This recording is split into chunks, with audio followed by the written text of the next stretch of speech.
қимати гази моеъ дар Тоҷикистон ба нуқтаи мӯътадил баргашт.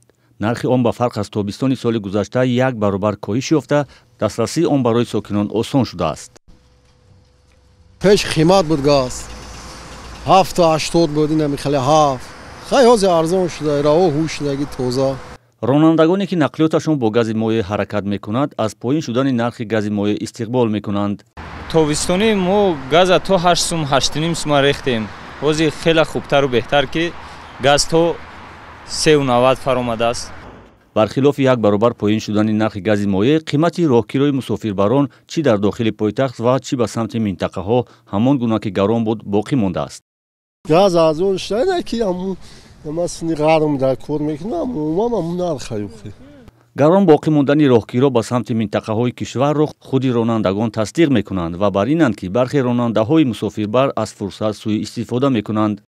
متاسفانه برای چی میخواد که مردم 120 150 170 پتر رسیدن یه چه چارچوب انصاف و بیرون ای همه حال اگر با حساب گاز بگردیم همون صد نرمان همون روزه که من یخی اشدی ترین بود در همون روز من ای نویه رشت 100 تومانی 7 کسب بار کردم من در همون روز یخ. абдуманон ширалиев коршиноси иқтисодӣ ба ин назар аст ки дар шароити феълӣ зери таҳримҳо қарор гирифтани гази русия боиси поин шудани қимати он дар кишварҳои дигари истифодабаранда шудааст. ду сабаби дигари поинравии қимати газ вуҷуд дорад. яке гармии бесобиқа дар аврупо дар зимистон ки яке аз бузургтарин масрафкунандагони газ аст.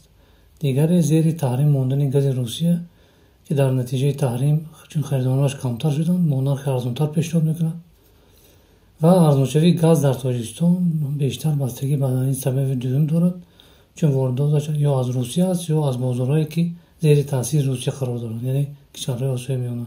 хадамоти зиддиинҳисории Тоҷикистон танзимкунандаи нархҳо дар бозор аз шарҳи сабабҳои коҳиши арзиши гази моеъ худдорӣ кард.